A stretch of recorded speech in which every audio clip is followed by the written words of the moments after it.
दोस्तों पिछले कुछ महीनों से भारत की इकोनॉमी पे, भारत की करेंसी पे एंड भारत के स्टॉक मार्केट पे बहुत बड़ा खतरा मंडरा रहा है। मैं आपको कुछ डेटा दिखाना चाहता हूं, आप मेरे स्क्रीन पे देखिए।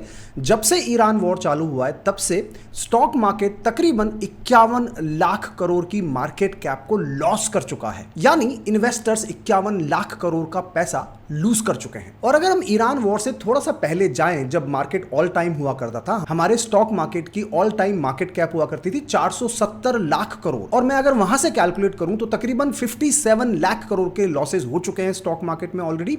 और ये छोटी मोटी रकम नहीं है। अगर इसको हम जीडीपी के पर्सपेक्टिव से देखें तो तकरीबन 17 से 20% ऑफ इंडिया की जीडीपी हम स्टॉक मार्केट में गंवा चुके हैं। हम मतलब इन्वेस्टर्स। सरकार को कोई इसमें प्रॉब्लम नहीं है, इकोनॉमी या पॉलिसी मेकर्स को इसमें कोई प्रॉब्लम नहीं है, आरबीआई को कोई प्रॉब्लम नहीं है। प्रॉब्लम किसकी है? ये इन्वेस्टर्स की। इन्वेस्टर्स कितना पैसा लूज कर चुके हैं? 57 लाख करोड़।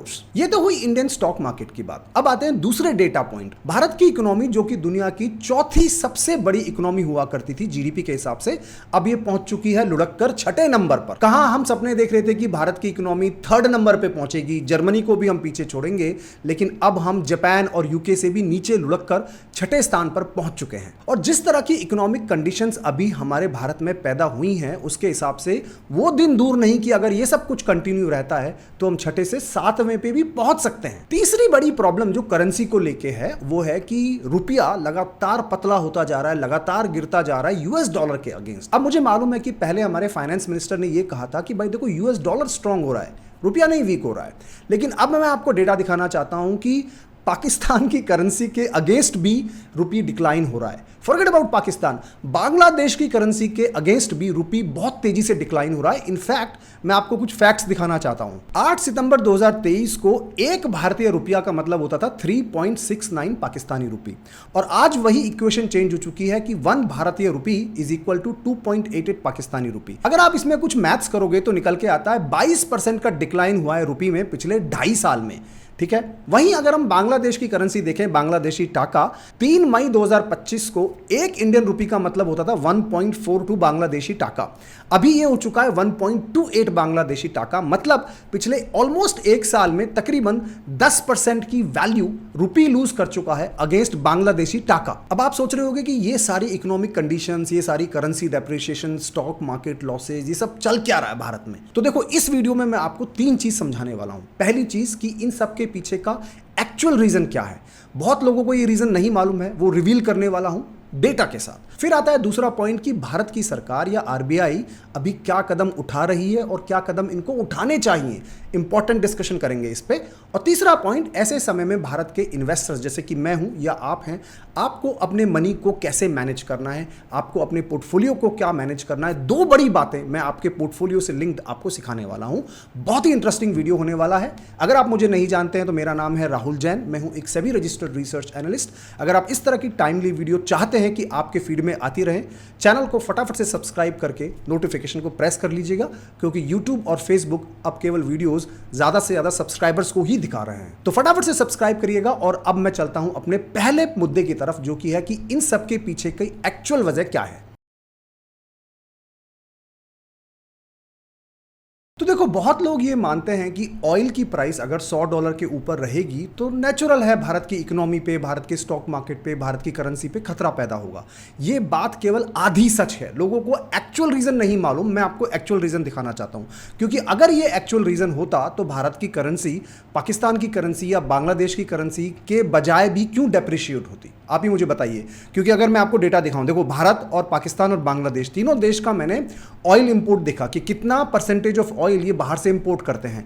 इंडिया करता है 88%, पाकिस्तान 83%, बांग्लादेश 96 से 97%। तो अगर केवल ऑयल की प्राइस की ही बात होती तो तीनों कंट्रीज की करेंसी बहुत ज्यादा डेप्रिशिएट होती। लेकिन भारत की करेंसी इतनी ज्यादा डेप्रिशिएट क्यों हुई है, जो कि पाकिस्तान एंड बांग्लादेश के अगेंस्ट भी डेप्रिशिएट हुई है? तो इसका सबसे बड़ा कारण है फॉरेन इन्वेस्टमेंट्स। मैं आपको कुछ डेटा दिखाना चाहता हूं जो आपको शायद मालूम ही नहीं होगा। मेरे स्क्रीन पे आप देखिए, आपको 3 कॉलम देखने मिलेंगे। फिस्कल ईयर मिलेगा 2020, 21, 22, 23, 24, 25। मैंने ये पुराना 5-6 साल का डेटा लिया है। दूसरा कॉलम है ग्रॉस एफडीआई इनफ्लोज, मतलब कि कितना यूएस डॉलर्स भारत में निवेश हुआ है साल बाई साल, ठीक है। फॉर एग्जांपल 2020 में $50 बिलियन का फॉरेन डायरेक्ट इन्वेस्टमेंट भारत में हुआ था, ठीक है। तीसरा कॉलम क्या है कि भारत से कितना ज्यादा पैसा बाहर गया है, बाहर निवेश हुआ है, ठीक है। जैसे कि इंडियन ओवरसीज इन्वेस्टमेंट जिसको हम कहते हैं एफडीआई आउट कितना हुआ है, ठीक है।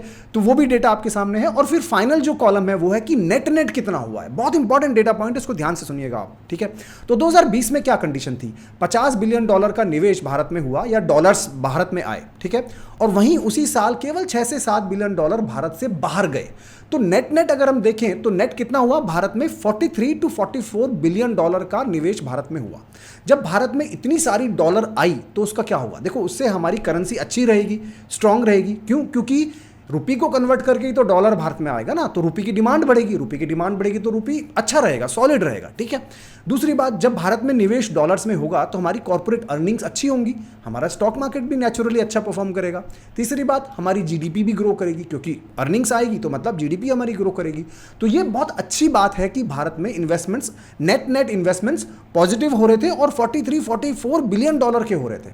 2021 में क्या हुआ, 2021 में अच्छी बात ये हुई कि 50 से ये जो ओवरऑल इन्वेस्टमेंट जो भारत में आ रहा था वो 50 से 82 बिलियन डॉलर पहुंच गया, 82 बिलियन डॉलर। बहुत अच्छी बात है, ठीक है। हेडलाइन में आने लगे कि भाई भारत तो बहुत अट्रैक्टिव इन्वेस्टमेंट डेस्टिनेशन बन चुका है, यहां तो फॉरेन इन्वेस्टर्स जबरदस्त आ रहे हैं। लेकिन उस साल एक और चीज हुई, 38 बिलियन डॉलर्स भारत से बाहर चले गए। तो नेट अगर देखा तो वही 44 बिलियन डॉलर के आसपास से निकल के आता है। तो ठीक है, सिचुएशन हमारी खराब नहीं हुई नेट बेसिस पे। अब चलते हैं 2022 की तरफ। 2022 में क्या हुआ, जो ये नेट आउटफ्लो था ना ये बढ़ने लगा, ये 38 से 56 हो गया, ठीक है। तो क्या हुआ, हमारा नेट फ्लो केवल 28 बिलियन डॉलर ही रह गया घट के। 2023 में अगर आप देखोगे तो हमारा इनफ्लो भी कम हुआ, 71 ही रह गया, तकरीबन 71 रह गया। ये सारा डेटा अप्रोक्सीमेट है by the way. 71 billion dollar रह गया और 60 बिलियन डॉलर बाहर निकल गया। मतलब नेट कितना रह गया, केवल 10 बिलियन डॉलर। 2024 और 2025 और 2026 का डेटा भी आप देख सकते हैं और आपको पता लगेगा पिछले 3 साल में 24, 25, 26 में हार्डली एनी एफडीआई इनफ्लोज हुए हैं भारत में नेट बेसिस पे। 1 billion dollar, 0.35 to 0.40 billion dollar.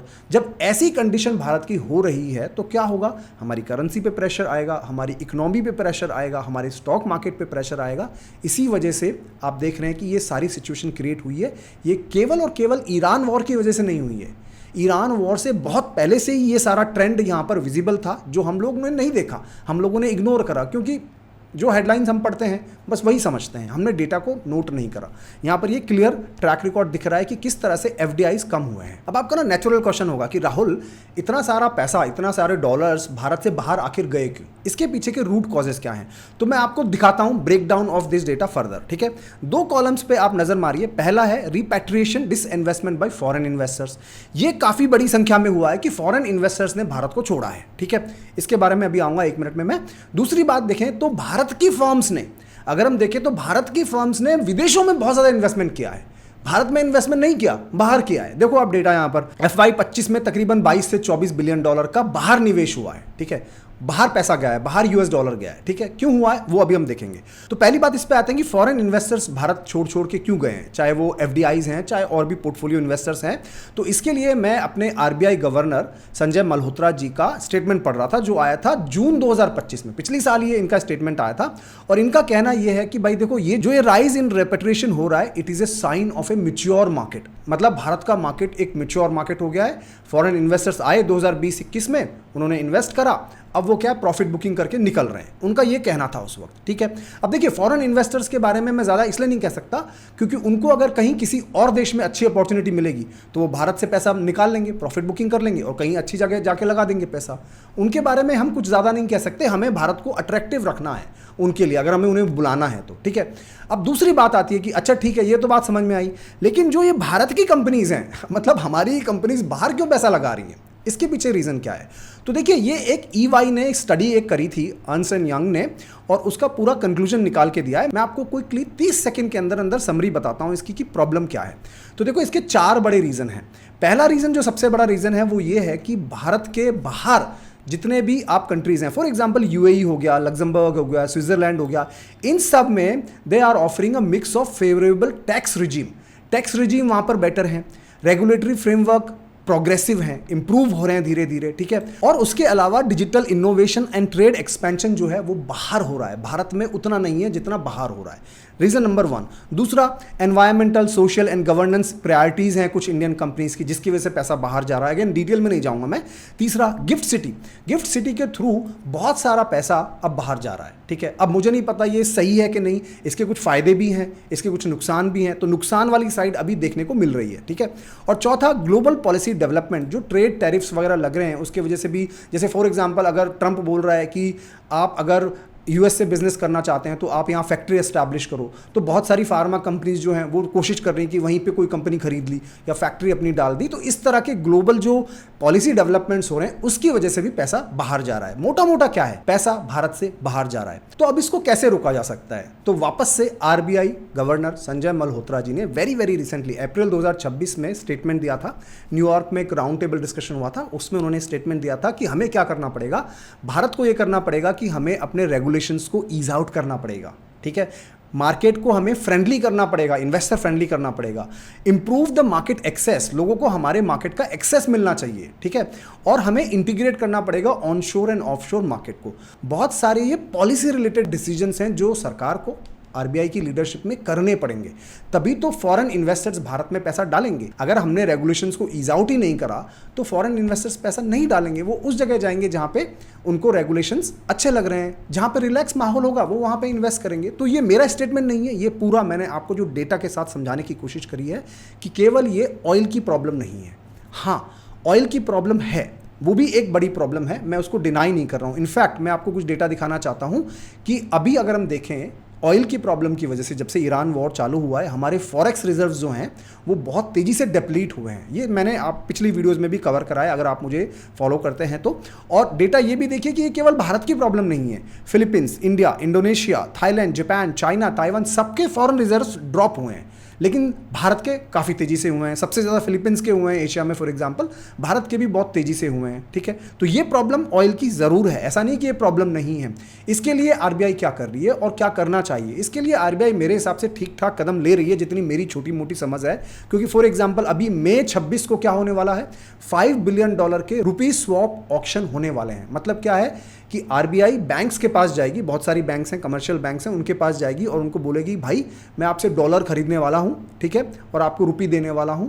$5 billion का हम ट्रेड करने वाले हैं, और ये जो ट्रेड होगा ये बाद में रिवर्स हो जाएगा, ठीक है, कुछ साल के बाद। वो मुझे एग्जैक्ट डिटेल्स नहीं पता इसकी क्या है, बट ये बाद में रिवर्स हो जाएगा। इससे अभी क्या होगा, जब आरबीआई डॉलर्स खरीदेगी बैंक से तो क्या होगा, हमारे फॉरेन रिजर्व जो अभी डिप्लीट हुए हैं वो वापस से रिस्टोर होने की उनकी कोशिश होगी, ठीक है। तो होपफुली आपको पूरी पिक्चर क्लियर हो गई होगी कि भारत में अभी खतरा क्या है और इस खतरे की एक्चुअल वजह क्या है, और इसके लिए हमें कैसे रिफॉर्म्स वगैरह चाहिए, और कैसे आरबीआई कोशिश कर रही है कि शॉर्ट टर्म में भी इन प्रेशर्स को रिमूव करा जाए। लेकिन ये समस्याएं गंभीर हैं, ऐसा नहीं है कि ये ओवरनाइट रिजॉल्व होने वाली हैं। होपफुली आपको ये डेटा देख के समझ में आया होगा। अब आते हैं हमारे last section of this video कि ऐसे समय में इन्वेस्टर जैसे आप हुए, मैं हुए, हमें क्या करने चाहिए। दो ऐसी बड़ी चीजें हैं जो हमें अवॉइड करनी चाहिए ऐसे माहौल में। मैं आपको कुछ डेटा के साथ दिखाने वाला हूं। Please continue to watch it because you are going to learn a lot. There is still a lot left in this video. तो अब बात करते हैं इन्वेस्टर्स के पॉइंट ऑफ व्यू से ऐसे माहौल में हमें क्या करना चाहिए। दो बड़ी गलतियां जो बहुत लोग कर रहे हैं, हमें वो अवॉइड करनी चाहिए। पहली गलती पे बात करते हैं पहली गलती ये है कि लोग अपना सारा पैसा म्यूचुअल फंड्स, स्टॉक्स, ETFs इन सब में डाल के रखते हैं जो कि मार्केट लिंक्ड है। और ऐसे समय में जब मार्केट इतना वॉलेटाइल है, इतना अनसर्टेन है, यहाँ पर पोर्टफोलियोज में वॉलेटिलिटी बहुत ज़्यादा होती है, लॉसेस बहुत ज़्यादा होते हैं। तो मेरे हिसाब से अगर मान लीजिए आपका पोर्टफोलियो है 30 लाख रुपए का, तो उसका मिनिमम 10% यानी 3 लाख रुपए आपके फिक्स्ड एसेट्स में होना चाहिए, फिक्स रिटर्न जनरेटिंग एसेट्स में होना चाहिए। इससे क्या होगा, फिक्स रिटर्न एसेट्स आपके पोर्टफोलियो को कुशन देती है, बहुत ज़्यादा वॉलेटिलिटी और डेंजर को हटा देती है आपके पोर्टफोलियो से। और जब हम फिक्स रिटर्न्स की बात करते हैं तो हमें सबको मालूम है कि फिक्स डिपॉजिट्स, FDs बहुत ही एक अच्छा ऑप्शन होती है। लेकिन मान लीजिए अब किसी ने सारा पैसा अपना स्टॉक मार्केट में लगा के रखा है, मान लीजिए 30 लाख का पोर्टफोलियो है, अब उनको मिनिमम 10% अगर FDs में डालना है तो क्या करना पड़ेगा, उसके लिए उनको 3 लाख रुपए की जरूरत पड़ेगी। अब अचानक से लमसम पैसा FD में डालना वो भी बहुत लोगों के लिए मुश्किल होता है। तो ऐसे में एक अच्छा ऑप्शन होता है रिकरिंग डिपॉजिट्स का। कि हर मंथ जो आपकी इनकम आ रही है, जो भी चाहे सैलरी है चाहे बिजनेस है, उसका कुछ पोर्शन आप रिकरिंग डिपॉजिट्स में डाल सकते हैं। इससे एक तो फाइनेंशियल डिसिप्लिन बनेगा कि हर महीने जो आपकी इनकम आई उसमें से कुछ चला गया म्यूचुअल फंड्स में, कुछ चला गया गोल्ड में, कुछ चला गया आपका रिकरिंग डिपॉजिट्स में, जिससे कि आपका एक बैलेंस पोर्टफोलियो रहे। बहुत लोग ये मिस्टेक करते हैं कि सारा के सारा पैसा या तो गोल्ड में डाल देंगे या म्यूचुअल फंड्स में डाल देंगे या स्टॉक्स में डाल देंगे, एक डाइवर्सिफाइड पोर्टफोलियो नहीं बनाते हैं। इसीलिए रिकरिंग डिपॉजिट्स मेरे हिसाब से एक बहुत अच्छा ऑप्शन है। 10% तो मिनिमम होना ही चाहिए, डिपेंडिंग ऑन आपकी रिस्क एपिटाइट क्या है, आपकी एज क्या है। फॉर एग्जांपल सीनियर सिटीजन जो लोग हैं उनके लिए तो 80 से 90% जो उनका पोर्टफोलियो होता है वो डेट ओरिएंटेड या जो फिक्स रिटर्न एसेट्स जो होती है उनके अराउंड होना चाहिए, ठीक है। लेकिन मैं कहूंगा कि मिनिमम 10% तो होना ही चाहिए, ठीक है। अब रिकरिंग डिपॉजिट करने का सिंपलेस्ट वे है कि आप स्टेबल मनी प्लेटफॉर्म पे जाओ। मैंने लिंक दिया है डिस्क्रिप्शन में एंड पिन कमेंट्स में। And the reason stable money एक अच्छा प्लेटफॉर्म है, पहली बात तो यह है कि यहाँ पर आपको 200 से भी ज़्यादा बैंक्स के इंटरेस्ट रेट्स को आप कंपेयर कर सकते हो इजीली। दूसरी बात यह है कि आप जो भी बैंक सेलेक्ट करोगे उस बैंक के साथ आपको अकाउंट ओपन करने के लिए कोई भी ज़रूरत नहीं है। आप स्टेबल मनी प्लेटफॉर्म के थ्रू ही आरडी अपनी बुक कर सकते हो। और सारी आरडी जो आपने डिफरेंट बैंक से अगर खोली हैं, क्योंकि कहीं किसी बैंक का अगर इंटरेस्ट रेट ज़्यादा है और अगर आपने वो आरडी स्टेबल मनी के थ्रू खोली है तो सारी आरडीज को आप एक ही प्लेटफॉर्म पर ट्रैक कर सकते हो। और देखो सबसे बड़ी बात यह है कि स्टेबल मनी एक ऐसा प्लेटफॉर्म है जो यूजर्स को बैंक के साथ कनेक्ट करता है। आपका पैसा डायरेक्टली बैंक में जाता है, स्टेबल मनी में आपका पैसा नहीं रहता है। आपको मैं क्विक एक लाइव डेमो दे देता हूं स्टेबल मनी में कैसे रिकरिंग डिपॉजिट्स करते हैं। तो सबसे पहले आप स्टेबल मनी ऐप को डाउनलोड कर लेंगे।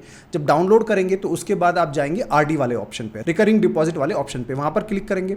उसके बाद आपको अमाउंट डालनी है, तो डिपेंडिंग ऑन आपको कितने हर मंथ रिकरिंग डिपॉजिट में डालना है वो अमाउंट आप चूज कर लेंगे। तो फॉर एग्जाम्पल अगर आपको 3 लाख की रिकरिंग डिपॉजिट्स बनानी है तो मान लीजिए 15,000 आपने यहां पर डाला तो ऑलमोस्ट 20 महीने के अंदर आप अपनी रिकरिंग डिपॉजिट बना लेंगे जो 3 लाख की होगी तकरीबन। अब यहां पर मल्टीपल ऑप्शंस मिल जाएंगे बैंक्स के, तो आप जो भी बैंक के साथ जाना चाहें आप वो बैंक सेलेक्ट कर सकते हैं। उसके बाद आप जब स्टार्ट आरडी बटन पर क्लिक करेंगे तो आपके पास बहुत सारे ऑप्शंस मिलेंगे। डिपेंडिंग ऑन कितने ड्यूरेशन की आपको आरडी खोलनी है उसके हिसाब से इंटरेस्ट रेट चेंज हो सकती है।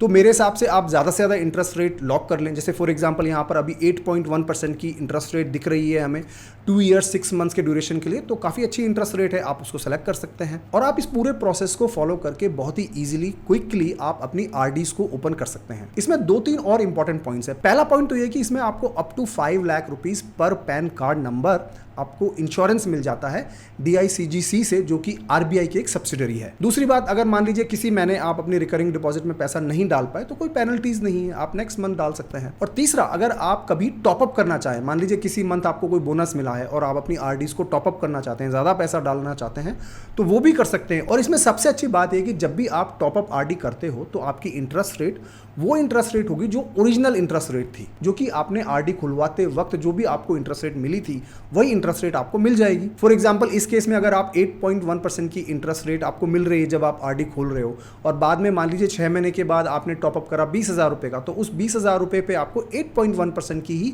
इंटरेस्ट रेट मिलेगी, चाहे उस वक्त आरडी का इंटरेस्ट रेट कुछ भी हो, चाहे वो 7% हो चाहे 7.5% हो। तो आपकी टॉपअप एक तरह से ओरिजिनल इंटरेस्ट रेट पे ही होती है। स्टेबल मनी प्लेटफॉर्म का link description and pin comment में मैंने आपको दिया हुआ है। अब चलते हैं दूसरी बड़ी मिस्टेक की तरफ जो आपको नहीं करनी है। दूसरी बड़ी मिस्टेक ऐसे समय में लोग जो कर रहे हैं, इन्वेस्टर्स कर रहे हैं, वो पैनिक में आके अपने म्यूचुअल फंड्स को बेच रहे हैं। आप ये मिस्टेक कभी मत करना। मैं आपको कुछ डेटा दिखाता हूँ लाइव।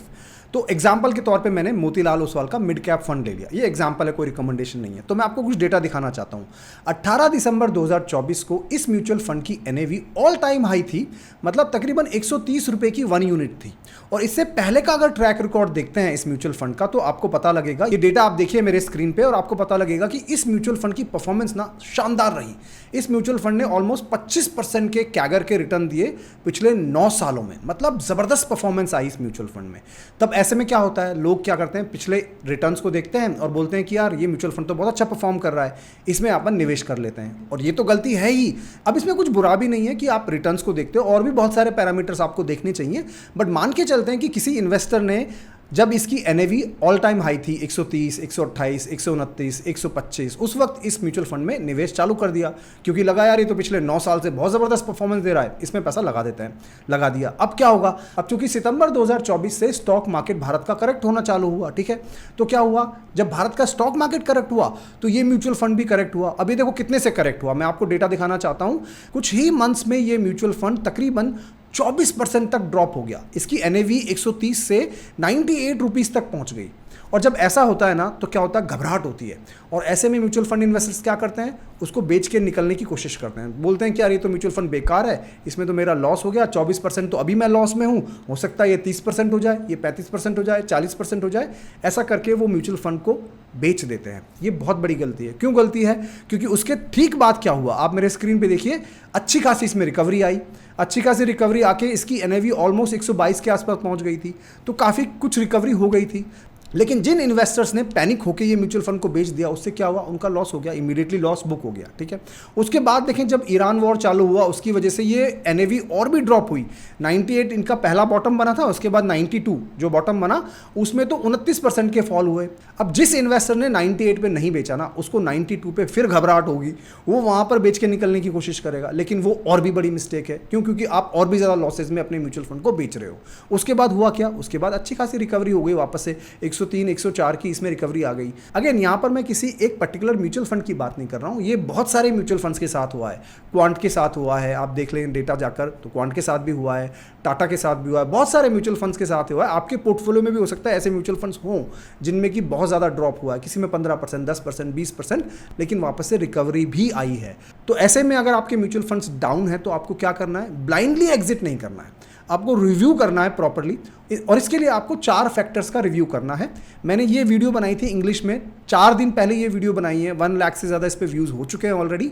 आप ये वीडियो जाके देख सकते हैं। मैंने अच्छे से समझाया कि वो 4 फैक्टर्स क्या हैं जो आप रिव्यू कर सकते हैं, एनालाइज कर सकते हैं और अपने डिसीजन ले सकते हैं कि आपको म्यूचुअल फंड को बेचना है कि नहीं बेचना है।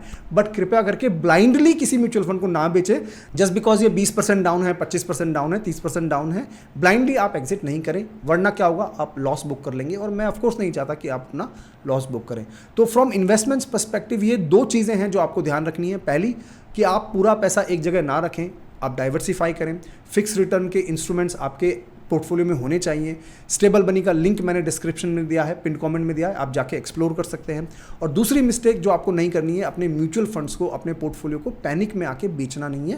प्रॉपर रिव्यू करना है, एनालाइज करना है। मैं टाइम टू टाइम वीडियोस डाल रहा हूं अपने चैनल पे, जिससे कि मैं आपको गाइड कर पाऊँ कि समय समय पे आपको क्या डिसीजन लेने हैं, क्या रिव्यू आपको करना है। इंग्लिश चैनल पे भी, हिंदी चैनल पे भी और पॉडकास्ट के माध्यम से भी। तीनों चैनल के मैंने लिंक्स डिस्क्रिप्शन, पिन कमेंट में दिए हुए हैं, आप जाकर सब्सक्राइब कर सकते हैं, जिससे कि आपको टाइमली इंफॉर्मेशन मिलती रहे। आपसे फिर मुलाकात करूंगा, तब तक के लिए जय हिंद, जय भारत।